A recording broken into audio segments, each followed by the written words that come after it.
Gimana tadi pujiannya? Kalian sudah happy kan? Kalian sudah memuji Tuhan dengan sungguh-sungguh. Dan tiba saatnya kita mau mendengarkan firman Tuhan. Semuanya duduk diam, duduk yang manis, dan kita berdoa. Tuhan Yesus, terima kasih Tuhan. Kalau tadi kami sudah memuji-Mu, kami sudah bersukacita untuk-Mu Tuhan. Dan Tuhan, setelah ini kami mau mendengarkan cerita firman-Mu. Ajari kami untuk menjadi anak-anak yang dengar-dengaran akan-Mu Tuhan. Kami mau duduk manis, duduk diam untuk mendengarkan firman-Mu. Kami serahkan Tuhan firman Tuhan ini dari awal hingga akhirnya. Terima kasih Tuhan Yesus. Haleluya. Amin.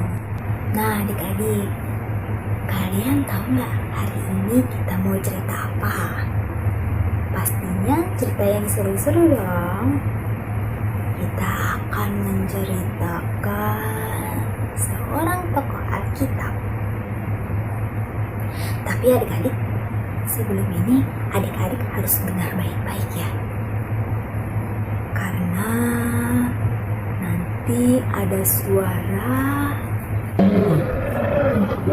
Apa itu? Kira-kira suara apa ya? Nih, suaranya serem ya. Kalian tahu nggak itu suara apa? Coba dengar sekali lagi. Ayo adik. Nah betul sekali, itu adalah suara singa.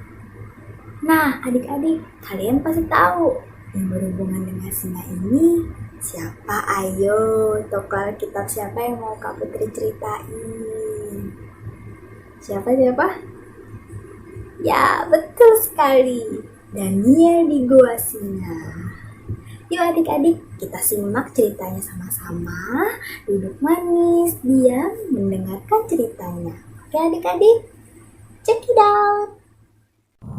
Pada suatu hari, di Babel ada seorang raja baru yang bernama Darius dari Media. Dia menjadi seorang raja ketika berusia 62 tahun. Dia sangat cerdas. Suatu ketika, dia memilih 120 orang di kerajaannya untuk membantu pemerintahan. Bahkan, dia memilih 3 orang terinti sebagai penanggung jawab. Dan dari 3 orang di antaranya ada Daniel. Raja Darius sangat menghargai Daniel. Bahkan dia berpikir akan menjadikan Daniel penguasa di kerajaannya.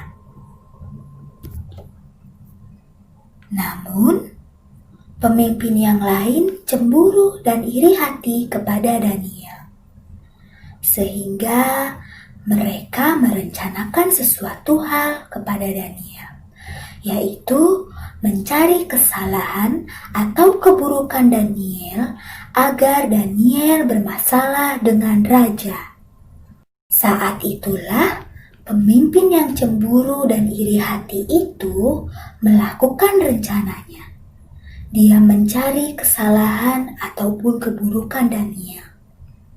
Namun dari semua itu mereka tidak mendapatkannya. Karena Daniel adalah seorang yang berhati-hati dan bertanggung jawab. Saat itulah pemimpin yang cemburu dan iri hati ini merencanakan hal yang lain.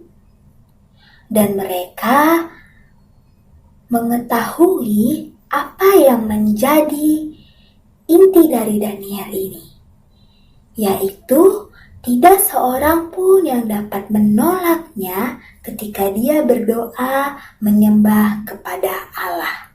Maka para pemimpin ini merencanakan untuk membuat hukum baru di kerajaannya. Hukum ini berisi tentang semua orang hanya dapat berdoa kepada Raja Darius. Tidak boleh berdoa kepada yang lain. Barang siapa berdoa kepada yang lain selain Raja Darius, dia akan dihukum mati dan dimasukkan ke dalam gua singa. Saat itulah, tanpa berpikir panjang, Raja Darius menandatanganinya. Dan pada akhirnya, hukum itu sudah diberlakukan di kerajaannya. Tanpa terkecuali Daniel. Dia tetap melakukan apa yang menjadi kewajibannya. Dia berlutut di depan jendela yang terbuka dan berdoa dalam satu hari itu 3 kali. Dan Daniel secara tekun melakukannya. Namun, para pemimpin yang cemburu ini, mereka melihatnya dan mereka melaporkannya kepada Raja Darius. Sehingga Raja Darius tidak dapat berbuat apa-apa karena hukum itu sudah diberlakukan. Daniel pun ditangkap oleh pengawal dan dibawa ke gua singa.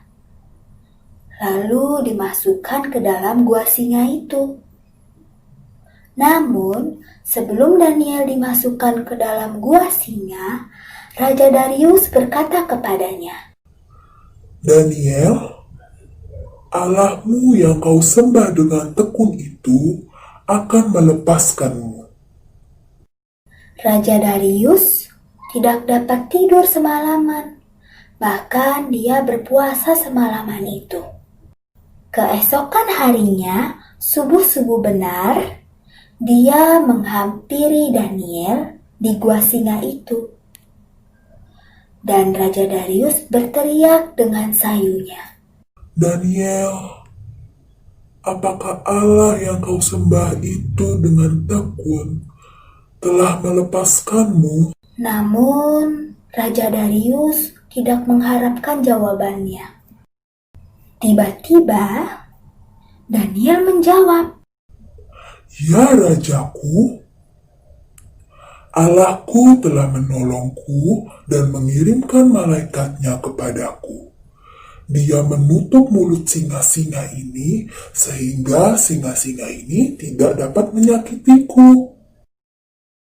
Raja Darius pun sangat senang. Dia gembira. Kemudian, Raja Darius memanggil para pengawalnya dan menyuruh mereka untuk mengeluarkan Daniel di dalam gua singa itu. Saat itulah Raja Darius mengetahui barang siapa yang menjadi musuh Daniel, dia juga adalah musuh Allah. Raja Darius pun menyuruh para pengawal untuk menangkap orang-orang yang sudah merencanakan hal ini dan membuat hukum ini.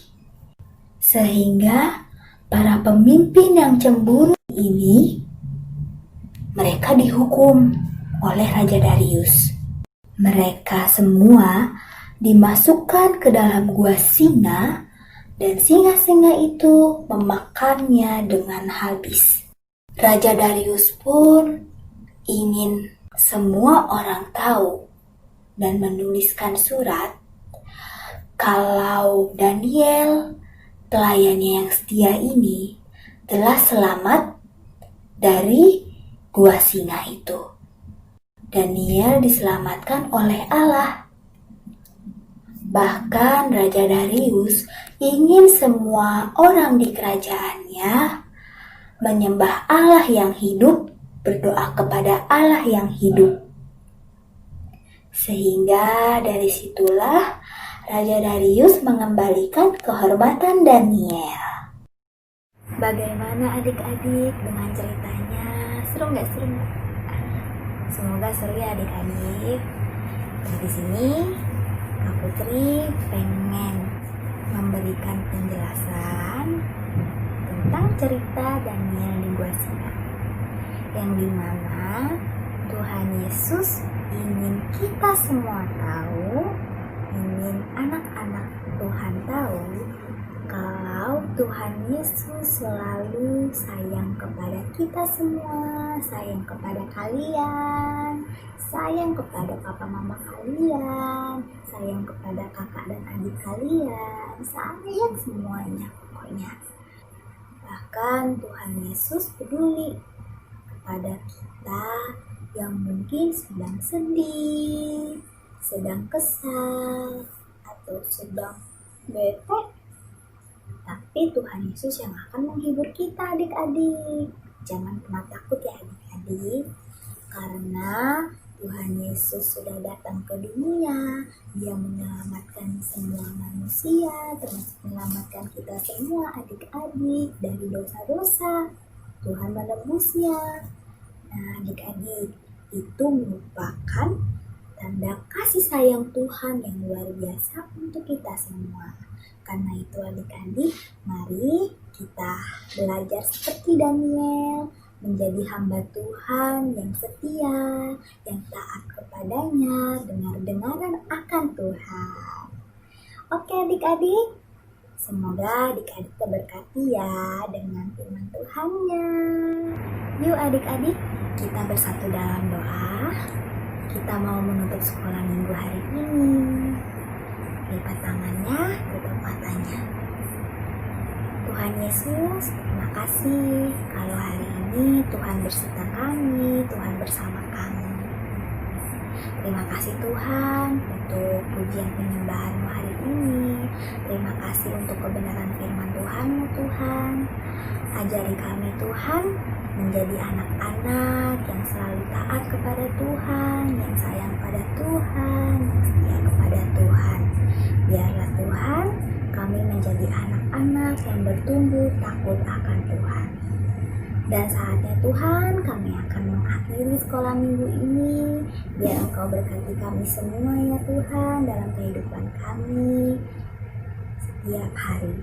Terima kasih Tuhan Yesus. Dalam nama Tuhan Yesus Kristus kami berdoa dan mengucap syukur. Haleluya. Amin. Sampai jumpa minggu depan adik-adik. Tuhan Yesus memberkati.